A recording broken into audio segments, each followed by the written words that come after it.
Plateau being the home of peace and tourism and how it is Nigeria's creative capital. We had one case that, a young boy was sexually molested by his teacher.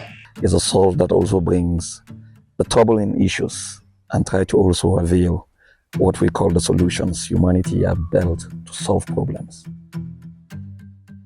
And what we do in Peace Prism is to look at the intersection of various conversations as it affects peace on the Plateau, give a global perspective, and then bring it back to localization and see how Plateau is doing well, not just under this administration, but the strides of the Governor, His Excellency, Mutfwang, Caleb Mutfwang, Barrister.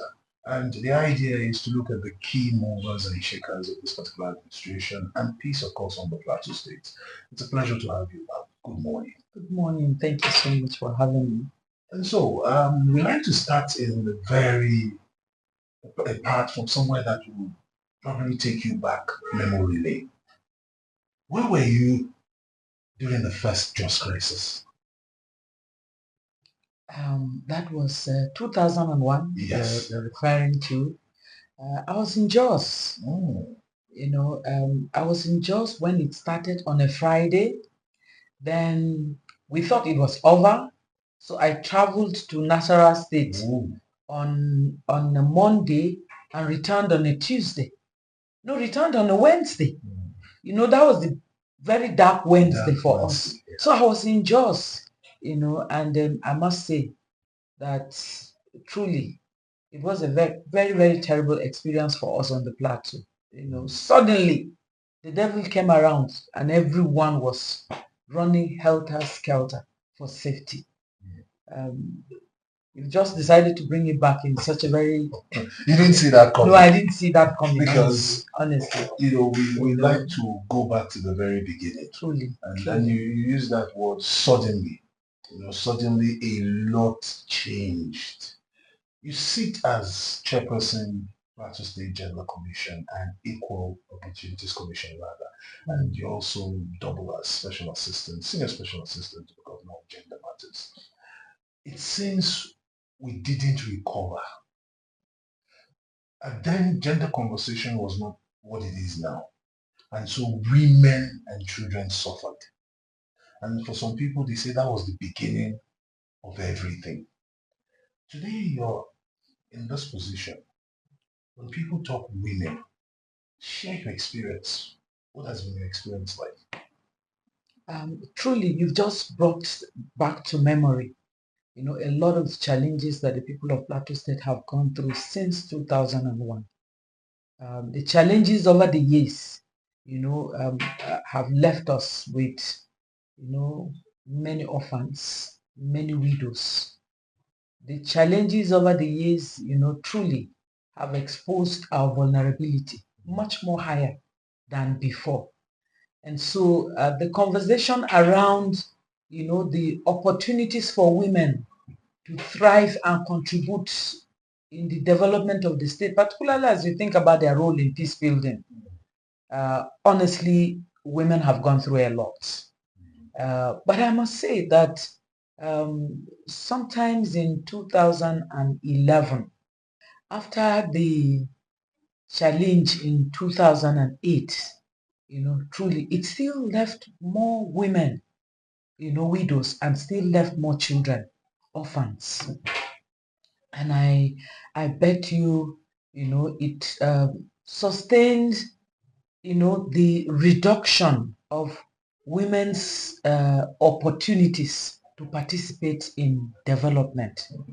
And the conversation around peace building, particularly for women, it would appear that their chances of participation, further reduced.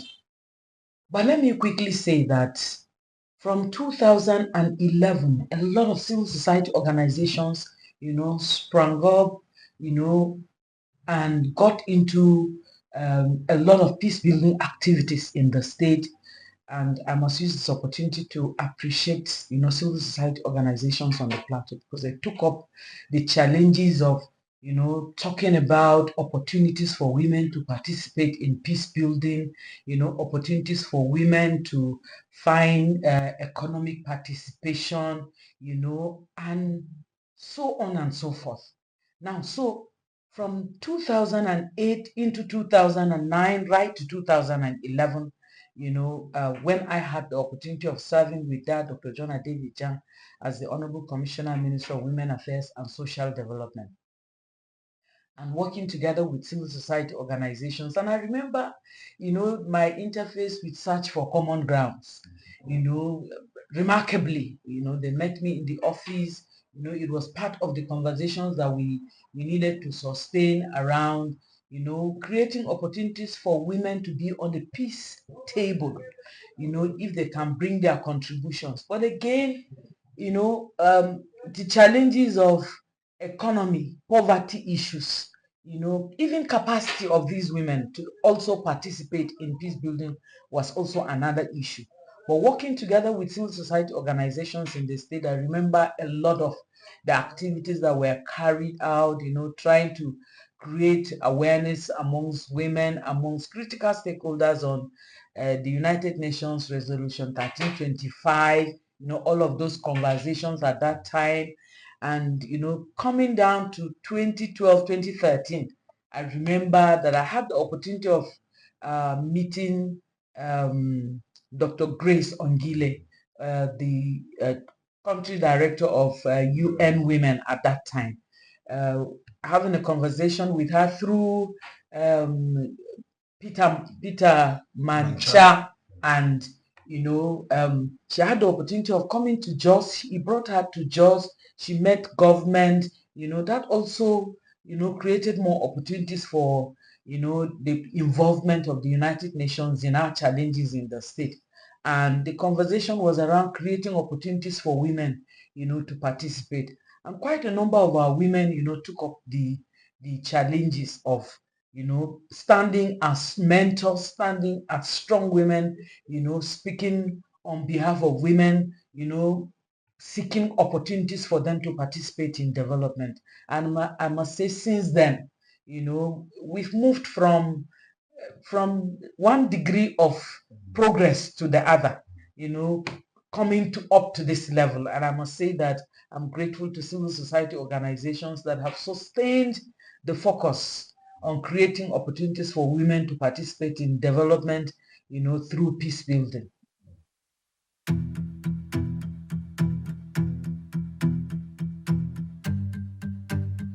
Welcome to Mirror Effect with Christabel, where every conversation is a reflection. I'm here at Jos Museum, here in the city of Jos, and it is an amazing tourist site, as you can see, right? Today, we will be delving into a hot topic. It is the rise of entertainment in Plateau State. Now, I'm going to walk you down through the historical, normal sectors of entertainment in Plateau State and bring you up to speed to the new wave of entertainment in Plateau State. I'm talking about Plateau being the home of peace and tourism and how it is Nigeria's creative capital. Here's why: because Plateau entertainment naturally cuts across sectors like music, film, fashion, and even nightlife, right? And when we're talking about music, we're talking about legends and superstars like Emma Baga, Ice Prince, P Square, Jeremiah Gang, Ezra, Jinan, and all of these people who have used their platform to portray and exhibit Plateau's identity. Down the filming sector, Plateau has birthed the filming industry with shows like Behind the Clouds, The Cockroach at Dawn, Soweto, which have served as training grounds for stars like Sadiq Daba, Desmond Elliott via the NTA Television College, right? So there's been festivals that have been organized here in Plateau State. We're talking about the Inzembe Rom and the Incredible Music Festival launched by MI, very recently in 2021, which has been a platform to create artistic communities, promote political inclusion, spotlight mental health, and all of these things. in between. Now, the fashion industry isn't left out, and I believe it's the undertold dimension of entertainment in Plateau State. Very recently, the Teen City Fashion Week was launched, and we had, different indigenous cultures being exhibited on Just Runway, amongst other local, fashion shows that have been organized here, there. Now, these have been the sectors that have been known for entertainment in Plateau State, but there is a new wave in Plateau State. It is the rise of soft zones. You'd be wondering what that means, right? Now, these soft zones are the hotspots, and I'm talking about places like Chila's New Yorker, Violin. I'm talking about I Explore, Cruise Yard, and all of these places bring not just fun, they bring luxury, they bring sports, they bring, different kinds of entertainment together, and they just revive, the cultural, vibe of, having fun back to Plateau State. And it is a new rise of nightlife economy, right? Now, these have had so much impact on bringing, tourists, participants here in Jos, because they have been really, really hot spots where people just get to, feel the vibe of Plateau State. And it sparks my curiosity as to why these places are just rising and then what they are doing, right? So there is the economic factor, which is very, very obvious, right? And all of these things are very key to consider. But at the same time, how has this impacted our moral values, our cultural standing in society, lifestyle, and all of that? Because as much as they create jobs for young people, revive youth culture, and all of these things, they need to be regulated and make sure that these spaces are safe enough for our youngsters and all those who want to go there and have fun, right? So Plateau entertainment is underemphasized, if you ask me, and is a point for us to reflect, because Plateau is the reservoir of creativity, but yet our talent is showcased outside. Yes, and I don't know, you might not agree with me, but that's what I think, and everyone is entitled to their own opinion. Also, the nightlife economy is an economic and a cultural shift, which is of good, but then at the same time, these spaces need to be regulated to make sure that our virtues, our values, and all our morals are still intact, and it's not pouring pressure amongst young people who want to be part of these spaces.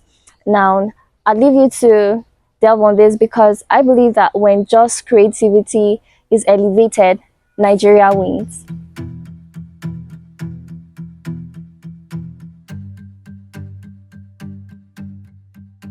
So one of the things this podcast tries to do is also, like the word prism, we shine the light on what's happening. Sometimes there's this fixation continuously on negativity, what's not working. So I know for sure, for certainty, that one of the things the Gender Commission has done is outreach, outreach, outreach. I hear reliably that you've almost touched the entire 17 local governments. But people out there want to know the story of the Gender Commission. You're the first chairperson. The Gender Commission is one of its kind. In fact, we understand it's the only one we have in almost the entire northern part of this hemisphere called Nigeria. What has it been like? Tell us the successes, and then we can look at the challenges. Well, let me also say that the story of the Plateau State Gender and Equal Opportunities Commission started way back in 2013, when civil society organizations worked with us in the Ministry of Women Affairs and Social Development, climaxing in the passage of the bill, Plateau State Gender and Equal Opportunities Bill, into law. That Dr. John David Jang signed that bill on the 26th of May 2015. It was a parting gift to the people of Plateau State. And I must acknowledge, the involvement, that civil society organizations, played, and people like you, have been a part of this success. Barrister Simon Bakola along made all the efforts with the support and with the push of the civil society organizations, making an attempt in order to establish the commission. But unfortunately, before he exited, he couldn't achieve that. We're grateful to Barrister Caleb Mutfwang. On the 15th of November 2023, he gave his approval for the establishment of the commission. Now, under the law, we are supposed to promote opportunities for gender equality, gender parity, in Plateau State. we're supposed to also ensure that we promote and protect the fundamental human rights of the people of Plateau State generally. But there is a particular section of the law again that has mandated us to pay special attention to women and children and the vulnerable members of the society. Now, when we started our work, I must say that we're very grateful to civil society organizations like your organization that have always watched us. But I must also deeply appreciate UN Women. That when we came up on board, before we came up on board, they had given out a consultancy on needs assessment for establishing the commission, and we leveraged on that report, and we kick-started with the few staff that we had. We had opportunity for training for them, and we kick-started. Initially, we thought our work was probably, just try and ensure that get to government ministries, departments, and agencies and others to begin to make arrangements for streamlining, and mainstreaming gender, and even get to private sector in order to do that. We didn't know that the thing was much more than that, because, like you have mentioned, the long, passage of time with the experiences that people of Plateau State have gone through under insecurity.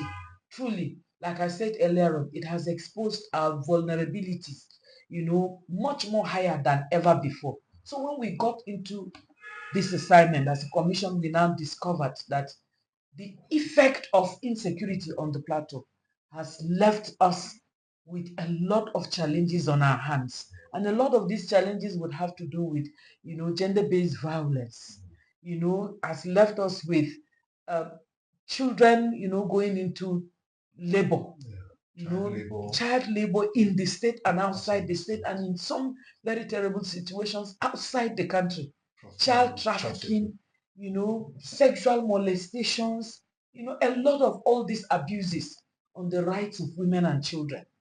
And, yeah, we yet again were blessed with another law, with another legal framework on the plateau in 2022. That's the Violence Against Persons Prohibition law. And we found out that, a lot of people claim that we do not know about the existence of the laws. You effect the arrest, you cause the arrest of somebody who has perpetrated all forms of violence. I must let you. We find people going into it, violating the rights of children, violating the rights of women. And, once we have picked this up, people have claimed we don't know that there is law. Please help us and forgive, on that, so that the person will not do it again. And we realize that, there appears to be a lot of ignorance, even though ignorance of the law is not an excuse. But we also needed to take it as a point of duty, that in order to address the, and let me call it legal ignorance among our people. So under our law, there is a provision for us to create awareness and sensitization. So we picked that up, and we approached His Excellency Barrister Caleb Mutfwang, the Executive Governor of Plateau State, and he granted us approval. And we have gone to the 17 local government areas, creating awareness on gender-based violence, child labor, trafficking, sexual molestations. We've done that in all communities. While doing that, we are also right into, ensuring that we stop, if possible, the incidences of child labor, child trafficking.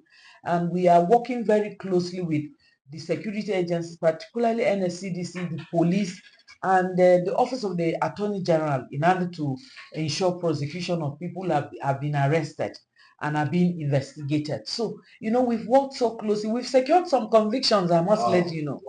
We've secured convictions in domestic violence, We've secured convictions in child labor. We've secured convictions in child abuse.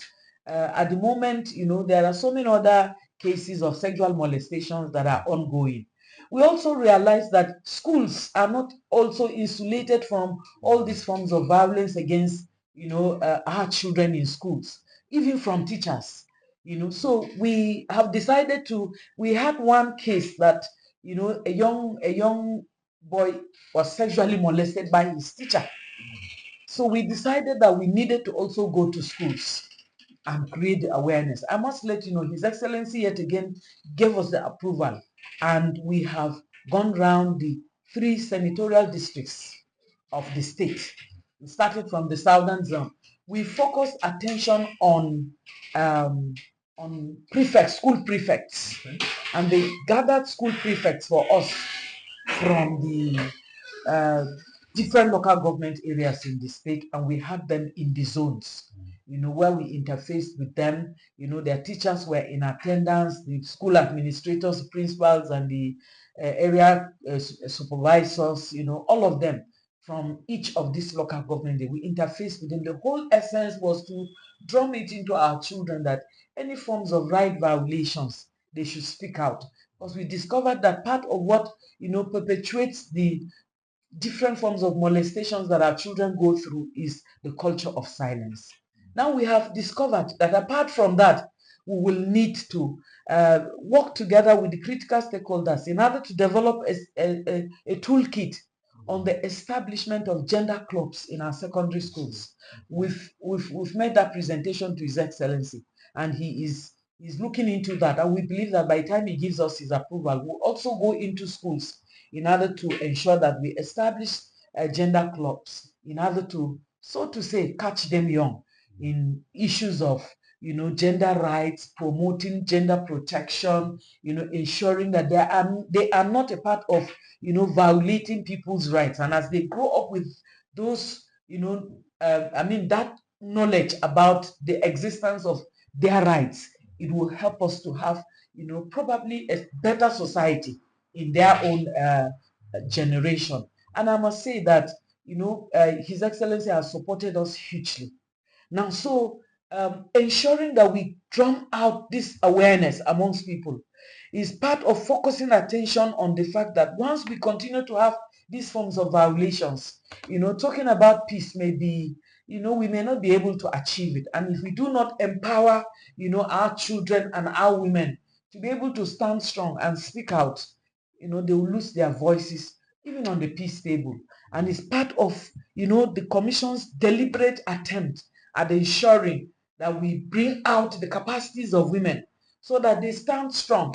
And I must let you know that, we appreciate UN Women Search for Common Grounds, civil society organizations, such as yours, that are, focusing attention on creating opportunities for women to participate in peace building. When their rights are not protected, I bet you they won't find their voices on the peace table. And I'm grateful for the training that has been given to, women in peace and security. The women mediators are also a part of our focus at the Plateau State Gender and Equal Opportunities Commission. In fact, we had the opportunity of training them alongside directors of social services, information officers, heads of women units of the 17 local government areas.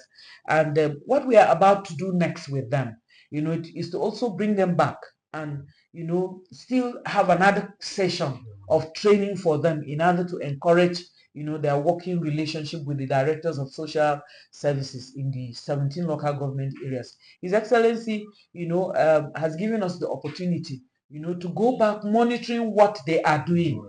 We went back and we actually discovered that some local government areas are not, working very closely with the women mediators. The next engagement, we will bring them closer and we will formally, inaugurate them and send letters, to the different local government chairmen so that they capture them as they embark on, creating opportunities for women to participate in their local government areas in peace building. So I must say that we are on course. The Plateau State Gender and Equal Opportunities Commission, is taking the lead, in projecting the laws, promoting awareness amongst our people, also ensuring that, people who violate other people's rights are brought to justice.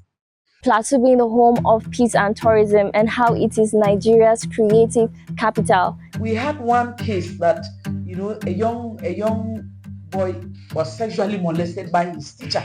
It's a solve that also brings the troubling issues and try to also reveal what we call the solutions humanity have built to solve problems.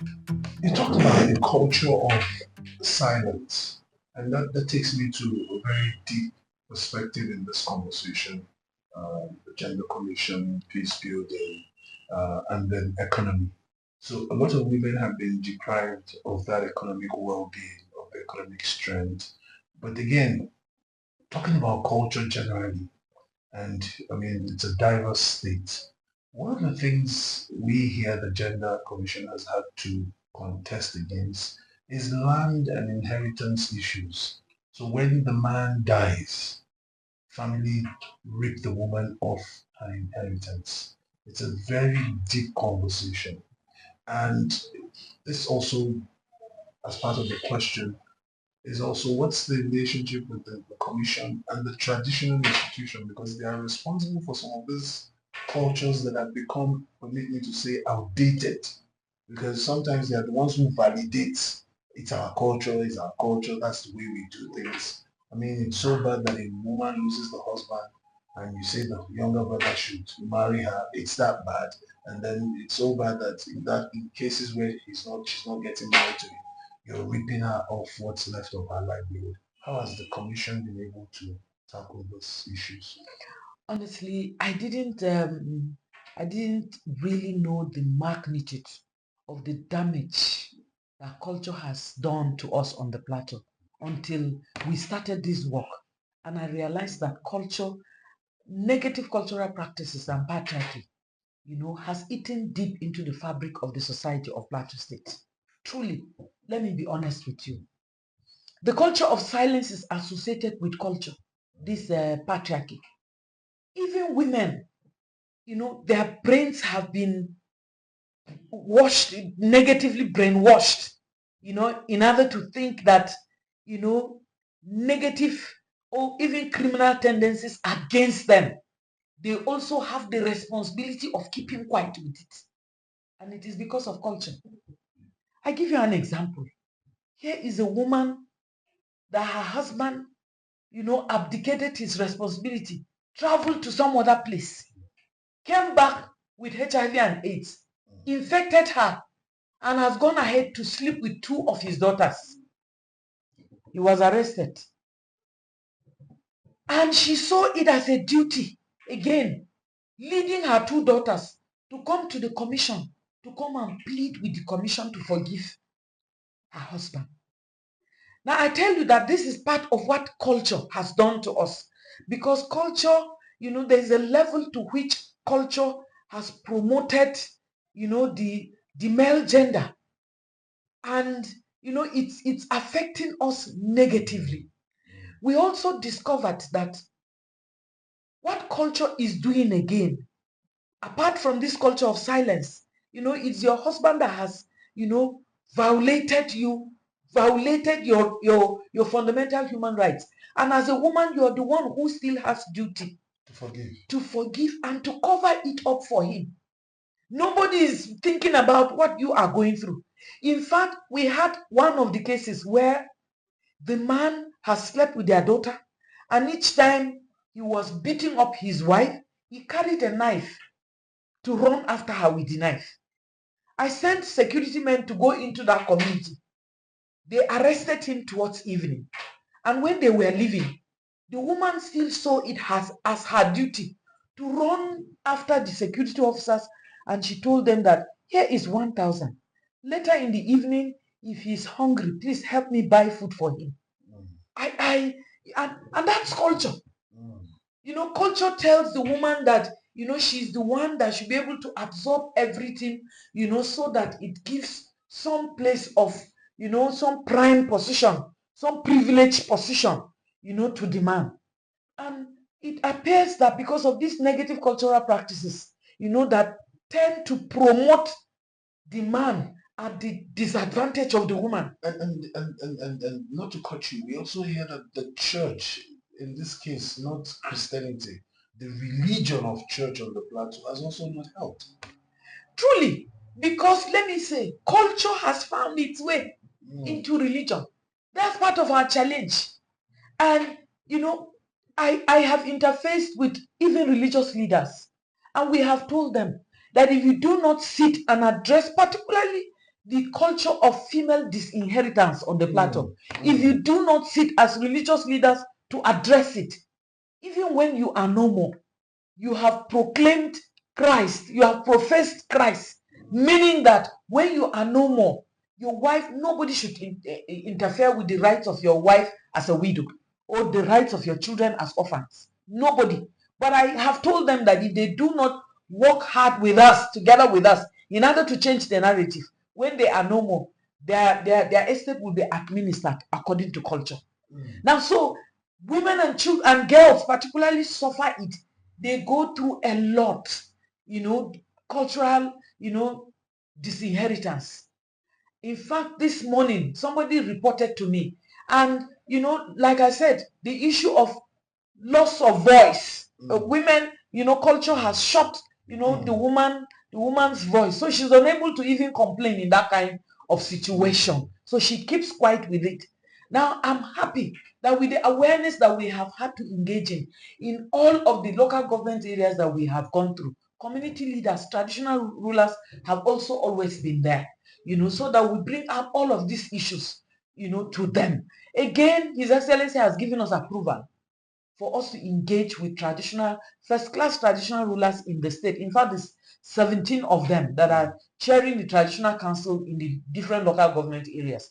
We are waiting His Majesty, the Bongom Just, to give us the opportunity to interface with them. And I know that, His Majesty is one traditional ruler that has spoken, very loudly against negative cultural practices in the state. Can you imagine that the culture is so terrible, so much so that if a man dies without a male child in his own house, his nephews will come and send his daughters out.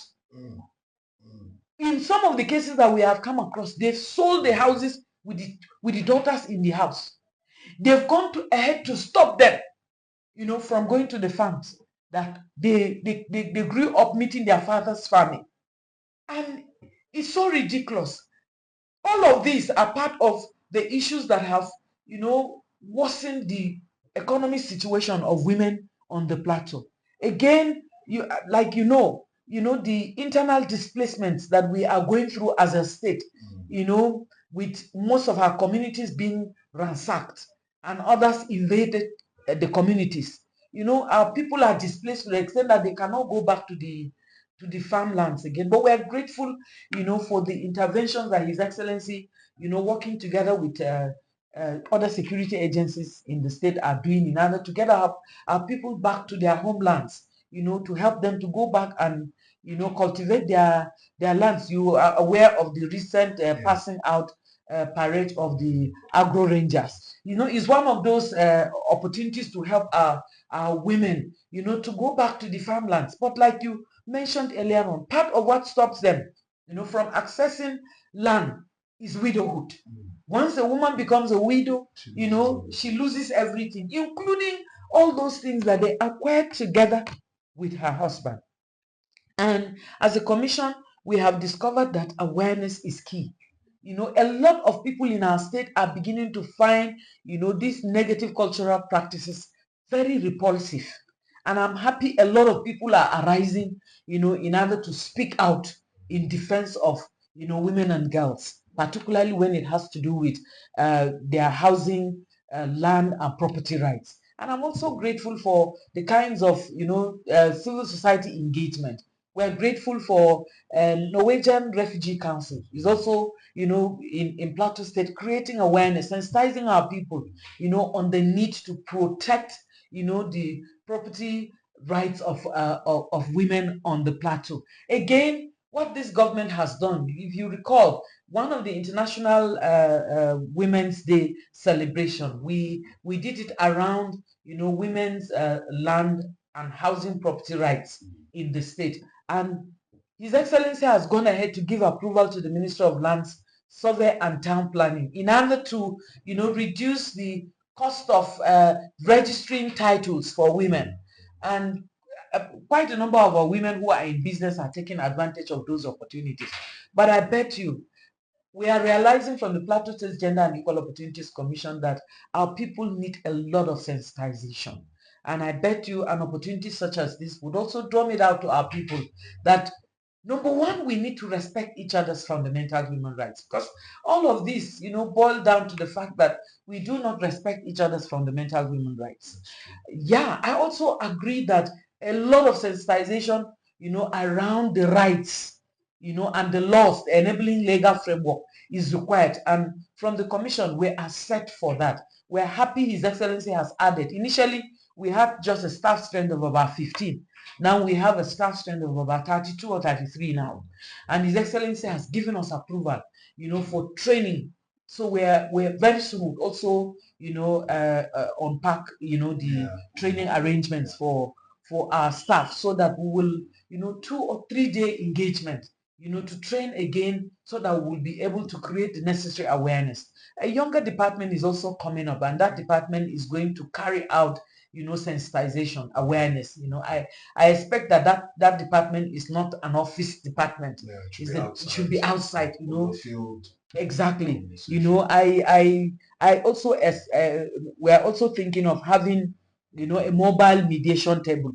As the awareness goes on, if there are people in marketplaces, wherever they go, if they have one or two challenge, the mediation table will be there, to listen to them. If there are issues that they can send back to the office, they will send it back to the office. Where ones that they can handle there, they'll try and do something and see how they can, handle. So the commission is set, and we're happy with what His Excellency is doing with the Gender and Equal Opportunities Commission, addressing social protection in Plateau State.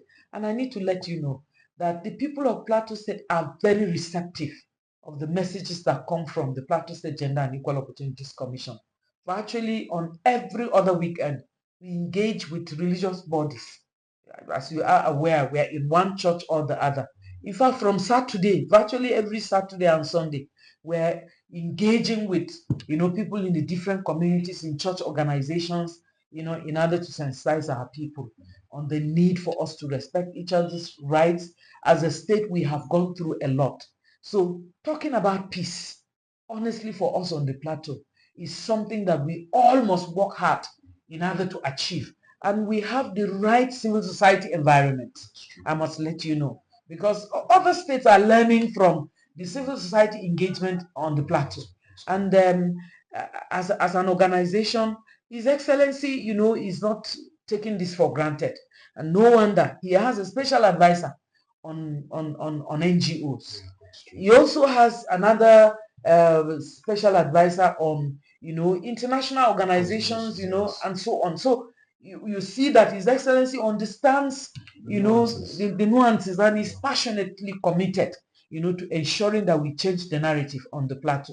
And I believe that working together with everyone that is involved in this, will be able to bring down, the messages to our people and achieve goals. Plateau being the home of peace and tourism, and how it is Nigeria's creative capital. We had one case that, a young boy was sexually molested by his teacher.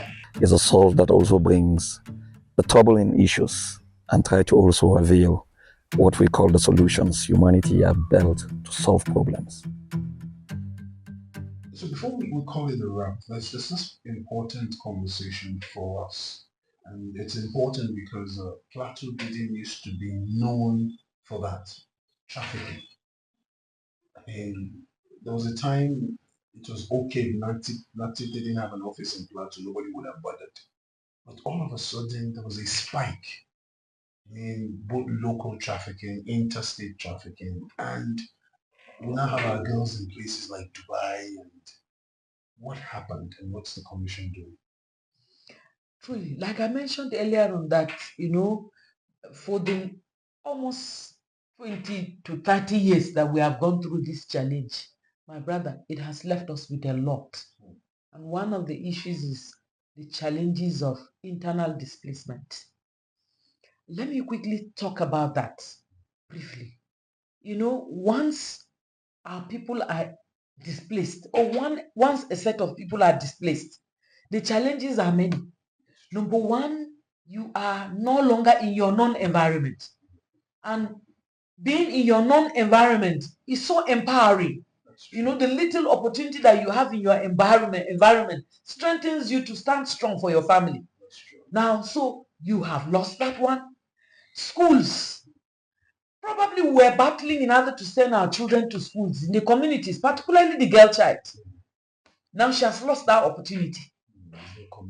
So, I mean, in the internally displaced camps, you know, she possibly has no opportunity of going to school. Most of the children are busy struggling with the interventions. You know, the interventions may not completely, you know, solve the challenges. So, you know, particularly for the girl child, before you know it, she becomes a mother at the wrong time. Before you know it, she has turned up. If you talk about the number of, you know, I mean, the children that young girls that we have turned into mothers on the plateau is huge. 15-year-olds. Exactly, exactly. So you know that we have challenges. And the key local government areas that have gone through this, you talk about Bassa, you talk about Riom, you talk about Barkinladi, you talk about Mongu local government. I bet you, my brother, and Bokos, I bet you the challenges are myriad. Now, so initially we actually thought that these were the local government areas, and for obvious reasons, the insecurity challenges, you know, poverty situations have heightened, you know, so any opportunity for making money, you know, our people gullibly fall into it. And so, you know, it starts slowly with child labor, you know, go and serve as house help. Before you know it, they go into, you know, dangerous situations, and before you know it, they are trafficked, either within the country or outside the country, you know. And we've had instances of bringing back many of them, you know, home, and I bet you they don't come back in normal shapes. Some have barely made it to come and, you know, and die. Now, the economic challenges of this insecurity that we have had to go through as a state has gone round virtually all the 17 local government areas. And virtually, you know, parents have lost it. There is a lot of abdication of parental responsibilities. Part of the messages that we go out with it under the law, the Violence Against Persons Prohibition Law, you know, particularly Section 17 of that law, is to let our people know they have lost a lot. And so, you know, they've gotten to a position of helplessness to the extent that their desperate situations have led them, you know, to, you know, vulnerably give out the children at the instance of any form of help. And all these traffickers come in different ways. Some wear the faces of religion to come and say, you know, we're a Christian organization, we want to help you, give your children Uber. And the situation is as terrible as, you know, they quickly will just release their children to go without knowing where they are going to. And they enter into different challenges. We've come to also discover that quite a number of people in other parts of this country believe that, yeah, once you have house helps from Plateau, they are very good people. You know, they take advantage of our goodness, so to say. Again, even our young boys are not spared, you know, because parents who possibly would not be in a stronger position in order to stand strong for their children, you know, they apparently, any opportunity, people will come and say, we have, you know, opportunities for them to go and work. So you find Plateau youths in, you know, they go and serve as laborers on plantations in other cities, in other states in this country, and even outside the country. So it's part of what we are also really fighting. And I must tell you that it has taken a lot from us, from the commission. We also have a provision of the law that mandates us to, you know, improve the conversation around women participation in governance. That's a huge one for us, you know, and we're grateful for His Excellency's, you know, leadership in this. You know, I mean, having given us the opportunity of having a female deputy governor in the state, you know, is setting the tone for us that, you know, we must also create opportunities for women, you know, to participate in governance and leadership. And it's part of a conversation that we carry. But I must tell you, the social protection challenges that we have in the state, you know, is eating deep into, you know, the responsibilities that we have, you know, to carry out in Plateau State.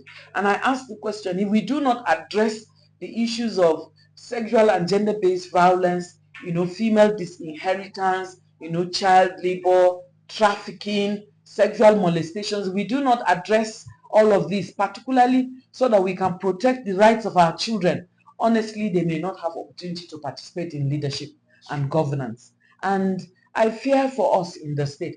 But working together with all the partners, that are all passionate about what they do, I have a firm belief that, we will win the battle.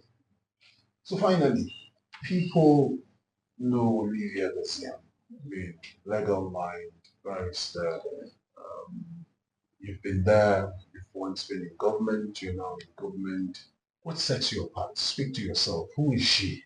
What do you do? Mother, grandmother, which is it? The face of the gender commission, action woman, Margaret Thatcher. Who is Olivia Daziem? That's a very tough question, because as a matter of fact, I've always left this, for people to define who Olivia is. And I bet you, I hear of so many definitions, just like you have attempted to say. And but for me, that this opportunity that you've given to me to, look at myself and to say, let me first of all appreciate God for Olivia. I must say it's been a journey for me that only the grace of God would have brought me to this level.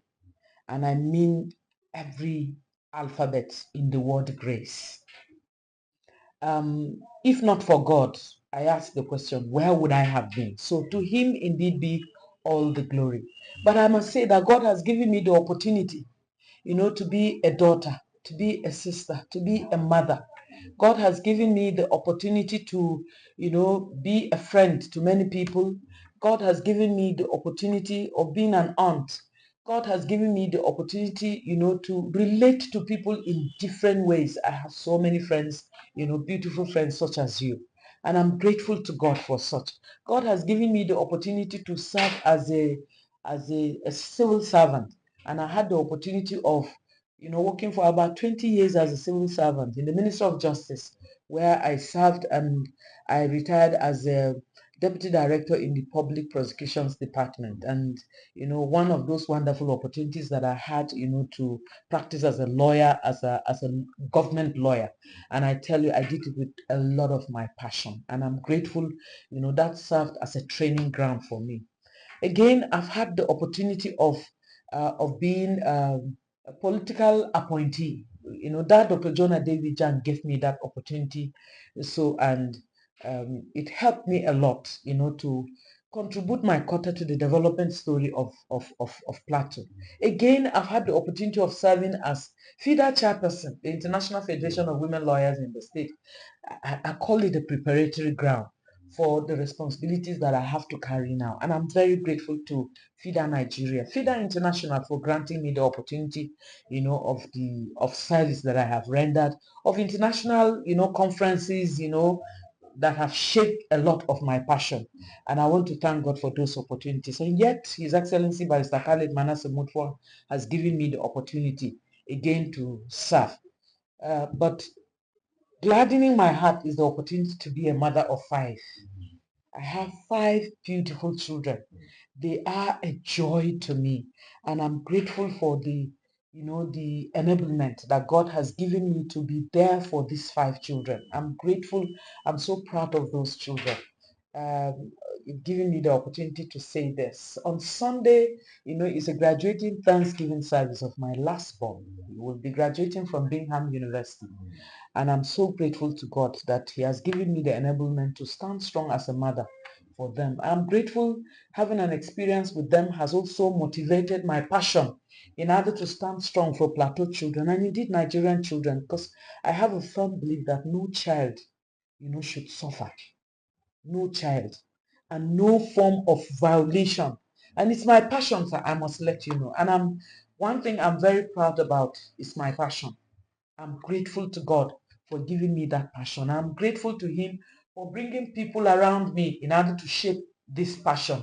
It is this passion that moves me every day. It is this passion that helps me to wake up, even when it sounds as if I will not wake up and go to work. I'm very grateful to God, and I must appreciate all the people that God has used. And I'm particularly grateful to that Dr. John Adewinjan, who has watched me as a young mother and has supported me so strongly to be able to stand for my children, my family. I'm grateful. His wife, Ngotalatu John Adewinjan, that is a very wonderful family that I'm very, very grateful to. His Excellency Barrister Caleb Mutfwang is also standing so strong, and I'm so grateful to him and his family. Above all, to God be the glory for Olivia. Thank you so very much. Plateau being the home of peace and tourism, and how it is Nigeria's creative capital. We had one case that a young boy was sexually molested by his teacher. It's a solve that also brings the troubling issues and try to also reveal what we call the solutions humanity have built to solve problems.